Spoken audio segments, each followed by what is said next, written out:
Hello guys, welcome to my YouTube channel PCB corner. तो आज फिर मैं आपके सामने लेक्चर लेके आया हूं। हालांकि अभी हम केमिस्ट्री का चल रहे हैं, ऑर्गेनिक केमिस्ट्री का लेक्चर हम चला रहे हैं। तो भाई देखो, ये लेक्चर जो है बहुत ही इंपॉर्टेंट चीज है। नीट एग्जाम के लिए हो गया, जेई मेंस के लिए है और आपके बोर्ड एग्जाम के लिए है, बहुत ही ज्यादा इंपॉर्टेंट है। मैं जितने भी लेक्चर लेके आ रहा हूं, सिलेक्टेड लेक्चर लेके आ रहा हूं, चाहे मेरा नेम रिएक्शन का लेक्चर हो, चाहे कोई सा भी टॉपिक मैं लेके आ रहा हूं, वहां से या तो क्वेश्चन आए हैं या तो आने के बहुत सारी प्रोबेबिलिटी है। तो उस हिसाब से आपको पढ़ाई आप ही करनी। चलिए, आज हम बात करेंगे ऑक्सीडेशन रिएक्शंस की। एल्केन का ऑक्सीडेशन कैसे होता है, या बेंजीन का कैसे होता है, या एल्डिहाइड कीटोन्स का ऑक्सीडेशन कैसे होता है, हम आज इस बारे में हम बात करेंगे। सबसे हम बात करते हैं ऑक्सीडेशन की। अच्छा, आपने पढ़ा होगा ऑक्सीडेशन का मतलब होता है एडिशन ऑफ ऑक्सीजन, या किसी भी आप एडिशन ऑक्सीजन का एडिशन कर दो, या वहां से हाइड्रोजन को रिमूव कर दो, या लॉस ऑफ इलेक्ट्रॉन, मतलब इलेक्ट्रॉन अगर लॉस कर रहा है तो उसका ऑक्सीडेशन हो रहा है। ठीक, तो आज हम इसी तर्ज में बात कर रहे हैं ऑक्सीडेशन रिएक्शंस की। ठीक है ना। तो आपको पता है ऑक्सीडेशन क्या होता है? Addition of oxygen to any compound और एटम और रिमूवल ऑफ हाइड्रोजन। तो ये हमारा ऑक्सीडेशन हो गया। अच्छा, हम सिंपल लैंग्वेज में अगर हम बात करें, जब मान ले मैंने अल्कोहल ले लिया, सपोज हमने कोई एक अल्कोहल ले लिया है, ये सिंपल सा हो गया प्राइमरी अल्कोहल। कौन सा अल्कोहल हो गया? Primary alcohol. अगर मैं प्राइमरी अल्कोहल की बात करूं, ये प्राइमरी अल्कोहल है। अब इस प्राइमरी अल्कोहल का अगर आप ऑक्सीडेशन करोगे जनरली, तो होगा क्या? अब आप ध्यान से देखना, प्राइमरी अल्कोहल का जब आप ऑक्सीडेशन करोगे तो एल्डिहाइड का फॉर्मेशन होता है। कैसे? ये हाइड्रोजन गया, इस ऑक्सीजन से हाइड्रोजन हट गया, और इस हाइड्रोजन से भी, इस कार्बन से भी हाइड्रोजन हट गया। तो देखिए, तो ये बच गया आपका CH3CHO, जनरल केस है नहीं है। तो अल्कोहल का अगर आप ऑक्सीडेशन कराएंगे तो ये बनेगा क्या? एल्डिहाइड का फॉर्मेशन होता है, वो भी प्राइमरी अल्कोहल का। याद रखें, प्राइमरी अल्कोहल का अगर आप एक बार ऑक्सीडेशन कराओगे तो एल्डिहाइड का फॉर्मेशन होता है, और दोबारा ऑक्सीडेशन कराओगे तो यहां से भी H जाएगा, एडिशन, ये कार्बन से H गया, इस कार्बन से जैसे H जाएगा तो ऑक्सीजन इसमें आ जाएगी, तो क्या बच जाएगा? CH3C डबल बॉन्ड O और H। तो ये बन गया एसिड। तो हम कह सकते हैं अगर कोई अल्कोहल है, मतलब प्राइमरी अल्कोहल का ऑक्सीडेशन का जो एंड प्रोडक्ट है वो आपका होगा एसिड। क्या बनेगा? एसिड। जितने कार्बन का अल्कोहल है उतने ही कार्बन का एसिड बनेगा। जितने कार्बन का अल्कोहल है उतने ही कार्बन का आपका एसिड बनता है। तो आप याद कर लो, प्राइमरी अल्कोहल सबसे पहले एल्डिहाइड में कन्वर्ट होगा, उसके बाद वो कन्वर्ट होगा एसिड में। रही बात, अगर हम बात करें सेकेंडरी अल्कोहल की, अब आप ध्यान से देखिएगा, सेकेंडरी अल्कोहल, ये मेरा सेकेंडरी अल्कोहल है CH3, ये अपन का सेकेंडरी अल्कोहल है। अगर मुझे इस सेकेंडरी अल्कोहल का अगर ऑक्सीडेशन कराना है, ठीक है, एक बार ऑक्सीडेशन करा लो, क्योंकि यहां पर एक H तो प्रेजेंट है नहीं है, ये हट गया, ये भी हट गया, removal of hydrogen is oxidation. तो ये हट गया तो यहां डबल बॉन्ड आएगा। अब ध्यान से देखना, तो ये बन गया हमारे डायरेक्टली कीटोन। क्या बन चुका है? कीटोन का फॉर्मेशन हो गया। अब ये कीटोन बन चुका है। अब अगर इसमें फर्दर से अगर आप ऑक्सीडेशन करोगे तो कोई ऑक्सीडेशन नहीं होगा, क्योंकि इस कार्बन पर हाइड्रोजन प्रेजेंट नहीं है। इस कार्बन में हाइड्रोजन प्रेजेंट नहीं है तो कोई ऑक्सीडेशन नहीं होगा। ठीक, तो प्राइमरी अल्कोहल कन्वर्ट होगा एसिड में, कार्बोक्सिलिक एसिड में, और सेकेंडरी अल्कोहल जो है वो आपका कीटोन में कन्वर्ट होता है। किस में कन्वर्ट होगा? कीटोन में। और अगर हम बात करें टर्सरी अल्कोहल की, मान लिए अपन ने ले लिया टर्सरी अल्कोहल, ये मेरा टर्सरी अल्कोहल है। अगर इसका मुझे फर्दर ऑक्सीडेशन करने को मिलेगा, टर्सरी अल्कोहल का मुझे अगर फर्दर ऑक्सीडेशन करना है, there is no oxidation. Normal condition में टर्सरी अल्कोहल का ऑक्सीडेशन नहीं होता है, due to absence of hydrogen in this carbon. तो इस कार्बन में कोई हाइड्रोजन तो है नहीं, हाइड्रोजन अगर नहीं है तो इसका कोई ऑक्सीडेशन नहीं होता है। तो आपको क्या याद करना है? सर, अगर प्राइमरी अल्कोहल का ऑक्सीडेशन कराएंगे तो पहले बनेगा एल्डिहाइड, उसके बाद दोबारा ऑक्सीडेशन कराएंगे तो उसका बनेगा कीटोन। तो aldehyde can be change into ketone. Sorry acid, aldehyde can change into acid. तो हम क्या कहेंगे देख लीजिए एक बार शॉर्ट में, primary alcohol oxidise into aldehyde, और इस एल्डिहाइड का अब फिर से ऑक्सीडेशन कराएंगे तो क्या बनेगा, एसिड का फॉर्मेशन होता है। तो हम कह सकते हैं प्राइमरी अल्कोहल एसिड में कन्वर्ट होता है। सेकेंडरी अल्कोहल, क्योंकि इस कार्बन में एक ही H प्रेजेंट है तो एक ही बार ऑक्सीडाइज होगा तो कीटोन का फॉर्मेशन होता है। अगर कीटोन दोबारा ऑक्सीडेशन करने के लिए जाएगा, जनरल नॉर्मल कंडीशन में कीटोन का ऑक्सीडेशन भी नहीं होगा उसके बाद, क्योंकि यहां पर ये जो कार्बन है, कीटोन का जो ग्रुप कार्बन है, इसमें कोई हाइड्रोजन प्रेजेंट नहीं है तो इसका फर्दर ऑक्सीडेशन नहीं होगा। अगर हम बात करें टर्सरी अल्कोहल की, अगर टर्सरी अल्कोहल का अगर हम ऑक्सीडेशन कराने जाएंगे तो due to absence of hydrogen in this carbon there is no oxidation of tertiary alcohol. General case में बात करते हैं, एलिमिनेशन हो जाएगा, है नहीं, हीट करेंगे एलिमिनेशन हो जाएगा, एल्कीन बन जाएगा, ठीक है ना। तो आप ये चीजें याद आपको रखना है। तो हम बात करते हैं ऑक्सीडेशन ऑफ एल्केन्स की, फिर हम बात करेंगे एल्कीन और एल्काइंस की, ठीक है ना। आज का टॉपिक ये रहेगा हमारा, एल्केन्स का ऑक्सीडेशन, एल्कीन का ऑक्सीडेशन और एल्काइंस का ऑक्सीडेशन। आपने बहुत जनरल रिएक्शन पढ़ी होगी, सिंपल रिएक्शन पढ़ी होगी, तो मैं आपको डिटेल में बताऊंगा, जो कि नीट के लिए, जेई के लिए और बोर्ड्स के लिए बहुत बहुत इंपॉर्टेंट है। चलिए, कन्वर्जन में बहुत इंपॉर्टेंट होंगे ये सारी चीजें, ठीक है ना। तो कन्वर्जन में बहुत इंपॉर्टेंट चीज होगी। अब हम चलते हैं ऑक्सीडेशन ऑफ एल्केन।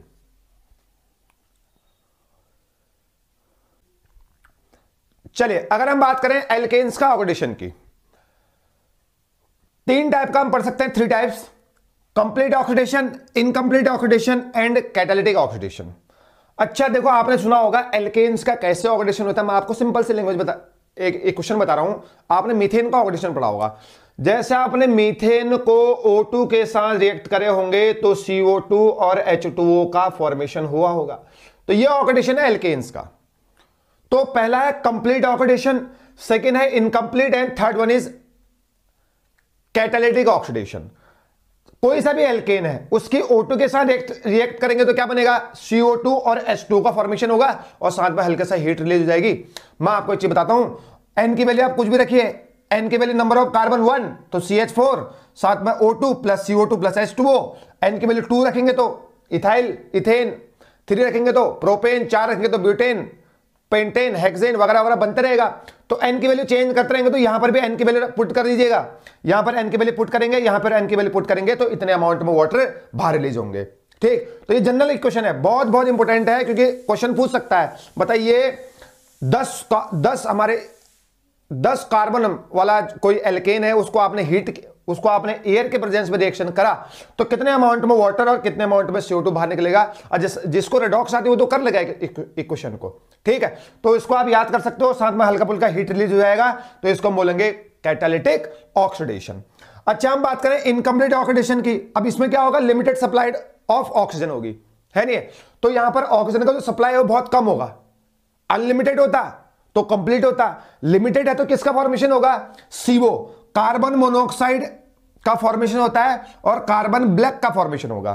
अच्छा, अगर आप 2 CH4 लोगे, 2 मीथेन लेंगे और साथ में 3 ऑक्सीजन के मॉलिक्यूल लोगे तो CO का फॉर्मेशन होता है, 2 CO का फॉर्मेशन होगा और साथ में H2O का रिलीज होगा। बहुत इंपॉर्टेंट है। दूसरा, लेकिन अगर आप ऑक्सीजन को भी लिमिटेड कर दो, CH4 को भी लिमिटेड कर दे, लिमिटेड का मतलब होता है एक CH4 ले लो और एक O2 ले लो, है नहीं है। तो लिमिटेड अमाउंट ऑफ ऑक्सीजन ले ले तो यहां पर क्या बन जाएगा, कार्बन प्लस H2O का फॉर्मेशन हो जाएगा, 2 H2O का फॉर्मेशन हो जाएगा। और जो कार्बन है, कार्बन ब्लैक है और प्रिंटर इंक में इसको हम यूज करते हैं। समझ में आ गया नहीं आ गया। तो यहां पर इनकंप्लीट ऑक्सीडेशन। ठीक, एक बार और देख लें। अगर हम कंप्लीट ऑक्सीडेशन की अगर हम बात करें, एल्केन की रिएक्शन O2 के प्रेजेंस में CO2 H2 और साथ में हीट रिलीज होगी। N की वैल्यू नंबर ऑफ कार्बन अगर वेरी कर रहे हैं तो यहां पर ऑक्सीजन भी वेरी करेंगे, यहां पर CO2 भी वेरी करेगा और H2O भी वेरी करेगा। ऐसे यहां पर लिमिट इनकंप्लीट ऑक्सीडेशन है। इनकंप्लीट ऑक्सीडेशन में आपका लिमिटेड सप्लाई ऑफ ऑक्सीजन है, कार्बन ब्लैक और CO का फॉर्मेशन होता है। 2 मीथेन लोगे, 3 ऑक्सीजन मॉलिक्यूल लोगे तो CO का फॉर्मेशन होता है, कार्बन मोनोऑक्साइड। लेकिन अगर आप फिर और ऑक्सीजन का अमाउंट और कम कर दो तो यहां पर क्या बनेगा, कार्बन ब्लैक का फॉर्मेशन होता है। इसको आपने याद करना है, कॉम्पिटिटिव एग्जाम से एक बार आया हुआ है। अब हम बात करते हैं कैटालिटिक ऑक्सीडेशन की। चलिए थर्ड टॉपिक पढ़ते हैं, कैटालिटिक ऑक्सीडेशन। अब हम बात करते हैं कैटालिटिक ऑक्सीडेशन की, बहुत इंपॉर्टेंट है। देखो दो चीज पढ़ ली हमने, कंप्लीट ऑक्सीडेशन CO2 और H2 का फॉर्मेशन होता है, इनकम्प्लीट ऑक्सीडेशन में कार्बन और CO का फॉर्मेशन होता है, जिसमें जो ऑक्सीजन का जो अमाउंट था वो लिमिटेड ऑक्सीजन में हमने यूज किया था। अगर हम बात करें कैटालिटिक ऑक्सीडेशन की, तो यहां पर कुछ ना रिएजेंट यूज हो रहे हैं। एक चीज मैं आपको बता दूं, तो ये भी ज्यादा इंपॉर्टेंट नहीं है, लेकिन कौन सी इंपॉर्टेंट है मैं आपको बता दूंगा। पहला है, अगर मीथेन के रिएक्शन O2 के प्रेजेंस में कराएंगे, रेड हॉट कॉपर या आयरन ट्यूब लेना है, हाई प्रेशर एंड टेम्परेचर लेना है, तो आपका एल्कोहल का फॉर्मेशन होगा। कैसे फॉर्मेशन होगा? एल्कोहल का फॉर्मेशन। तो एल्केन से भी हम एल्कोहल बना सकते हैं, एल्केन से भी हम एल्कोहल बना सकते हैं। बस आपको रेड हॉट आयरन ट्यूब या कॉपर ट्यूब लेना है और साथ में हाई प्रेशर और हाई टेम्परेचर का अगर यूज करेंगे तो यहां पर क्या बनेगा? एल्कोहल का फॉर्मेशन होता है। अगला हम बात करें, कार्बन मीथेन है और साथ में O2 है, लेकिन आप रिएजेंट चेंज करेंगे ना, MO2O3 है नहीं है, और साथ में 230 डिग्री C और 100 ATM अगर प्रेशर लेंगे तो ये आपका एल्डिहाइड का फॉर्मेशन है। किसका फॉर्मेशन हो रहा है? एल्डिहाइड का, है नहीं है। ये माइल्ड ऑक्सीडेशन है, हालांकि दोनों ऑक्सीडेशन है, तो रिएजेंट का फर्क है, रिएजेंट टेम्परेचर का फर्क है, तो ये एल्डिहाइड बनाएगा। तो MO2O3 के प्रेजेंस में रिएक्शन कराएंगे 300 डिग्री C पे या 230 डिग्री C या 100 ATM पर कराएंगे तो आपका एल्डिहाइड का फॉर्मेशन होता है। और रेड हॉट आयरन ट्यूब के रिएक्शन कराएंगे इन the presence of high temperature and pressure, तो ये आपका एल्कोहल का फॉर्मेशन होता है। बहुत इंपॉर्टेंट चीज है। अगर हम बात करेंगे last one, second point, alkenes on oxidation in the presence of manganese acetate gives fatty acid. अब देखो बहुत बड़ी चेन के आपने एल्केन ले लिया, है नहीं है, फिर उसके रिएक्शन आपने हाई टेम्परेचर और मैग्नीज एसीटेट के प्रेजेंस में रिएक्शन कराएंगे तो क्या बनेगा? एसिड बनेगा। क्या बनेगा? एसिड। उतने ही कार्बन का एसिड बन जाएगा। ये लो ये लो, ये बन गया उतने ही कार्बन का एसिड। बहुत इंपॉर्टेंट चीज है। तो जितने कार्बन का एल्केन लेंगे और मैग्नीज एसीटेट और हाई टेम्परेचर अगर यूज करेंगे तो उतने ही कार्बन का एसिड बनेगा। बहुत ज्यादा इंपॉर्टेंट है, जिसको हम बोलते हैं फैटी एसिड भी बोल सकते हैं। अगर हम बात करेंगे, बहुत इंपॉर्टेंट, एक बार पेपर में आ चुका है नीट के एग्जाम में, वेरी वेरी इंपॉर्टेंट, अगर टर्सरी एल्केन के रिएक्शन KMnO4 के प्रेजेंस में कराएंगे, टर्सरी एल्केन के रिएक्शन KMnO4 के प्रेजेंस में कराते हैं तो एल्कोहल का फॉर्मेशन होता है। किसका फॉर्मेशन होता है? एल्कोहल। यहां देखो, यह आपका टर्सरी एल्केन है। कैसे पहचाना? देखो इस कार्बन पे ये हाइड्रोजन प्रेजेंट है। देखो टर्सरी कार्बन है 1 2 3, 3 डिग्री कार्बन में हाइड्रोजन प्रेजेंट हो तो 3 डिग्री हाइड्रोजन हो गया।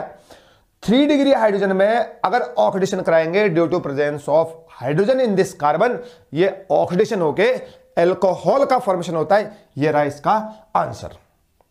ठीक, तो अगर हम सिंपल से बात करें, अगर हम बात करें कैटालिटिक ऑक्सीडेशन की, पहला मीथेन के रिएक्शन अगर हम ऑक्सीजन के साथ कराते हैं इन the presence of red hot iron tube या कॉपर ट्यूब, हाई टेम्परेचर में प्रेशर लेंगे तो एल्कोहल का फॉर्मेशन होता है। अगर आप उसके अगर रिएजेंट चेंज कर लो, MO2O3 ले लो, 230 डिग्री C टेम्परेचर ले लें और 100 ATM ले लो तो एल्डिहाइड का फॉर्मेशन होता है, HCHO फॉर्मल्डिहाइड का फॉर्मेशन होता है। अगर हम एल्केन के रिएक्शन मैग्नीज एसीटेट के साथ हाई टेम्परेचर के प्रेजेंस में करते हैं तो फैटी एसिड का फॉर्मेशन होता है। Last one very very important, tertiary alkene कैसे पहचानेंगे? ये जो 3 डिग्री कार्बन है उसमें अगर हाइड्रोजन प्रेजेंट है, वो 3 डिग्री हाइड्रोजन हो गया। इसके रिएक्शन अगर हम KMnO4 के प्रेजेंस में करेंगे, मतलब ऑक्सीडेशन करेंगे, कैटालिटिक ऑक्सीडेशन करेंगे, एल्कोहल 3 डिग्री एल्कोहल का फॉर्मेशन करता है। बहुत ज्यादा इंपॉर्टेंट है, नीट के एग्जाम में आया हुआ है। ठीक है ना? चलिए अब 2 पॉइंट और बच गए। ये तो है एल्केन का ऑक्सीडेशन, इतना ही है सिलेबस में। एनसीईआरटी में बहुत कम पॉइंट दे रखे, लेकिन मैंने यहां पर सारा लेके आ चुका हूं। तो ये एल्केन का ऑक्सीडेशन हो गया, आपको याद करना है, पेपर में आता है। ठीक है ना? अब हम बात करेंगे एल्कीन और एल्काइन का ऑक्सीडेशन। उनका भी ऑक्सीडेशन होता है, एल्कीन और एल्काइन का भी ऑक्सीडेशन होता है। CO2 और H2 का फॉर्मेशन वहां भी होता है। 2 मिनट का टॉपिक है, चलिए देखते हैं। अगर हम बात करें एल्कीन के और एल्काइन के ऑक्सीडेशन की, अभी हमने बात करते हैं एल्केन का ऑक्सीडेशन। सारे नीट के एग्जाम में, जेईई के एग्जाम में, बोर्ड के एग्जाम में वहीं से क्वेश्चन आए। मैं आपको सारे रिएक्शन बता चुका हूं, हो सकता है आपने उससे पहले नहीं पढ़ा हो। आज हम बात करेंगे कंप्लीट ऑक्सीडेशन ऑफ एल्केन्स और एल्काइंस के। सिंपल से रिएक्शन है, एल्कीन का फॉर्मूला ये होता है CnH2n, एल्केन का होता था CnH2n+2 और एल्काइन का होता है CnH2n- 2। देखो इसके एल्केनिक रिएक्शन O2 के साथ करेंगे तो CO2 और H2 तो बनेगा, साथ में हीट बनेगी, सब में ऐसा ही होता है। एल्केन में भी ऐसे ही होगा, एल्किन में भी ऐसे ही होता है और एल्काइंस में भी ऐसे ही होता है। ठीक है, अगर हम बात करें एल्कीन की, देखो N का वेरिएशन है, यहां पर 3n/2 वैलेंस करने के लिए 3n/2 करते हैं, साथ में NCO2 और NH2 और थोड़ी सी हीट रिलीज हो जाएगी, ये आपको करना है।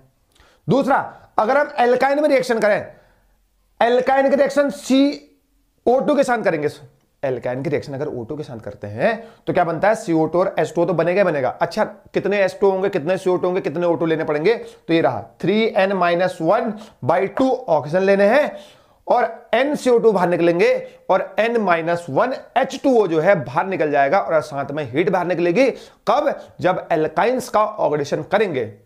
N हो गया यहां पर नंबर ऑफ कार्बन। ऐसे यहां पर हो गया एल्कीन का ऑक्सीडेशन, मान लीजिए CnH2n कोई एल्कीन है, 3n/2 O2 हमने लेने हैं, साथ में NCO2 NH2O और हीट का जो है ना यहां पर रिलीज होता है। ठीक है ना, चलिए आज के लिए इतना टॉपिक है, एल्केन का ऑक्सीडेशन हो गया। अब थोड़ी देर में हम एल्कीन का ऑक्सीडेशन लेके आएंगे या ओजोनोलिसिस लेके आऊंगा, अच्छा टॉपिक लेके आऊंगा। ठीक है ना, सारे इंपॉर्टेंट है। Till then have a nice day, thank you so much.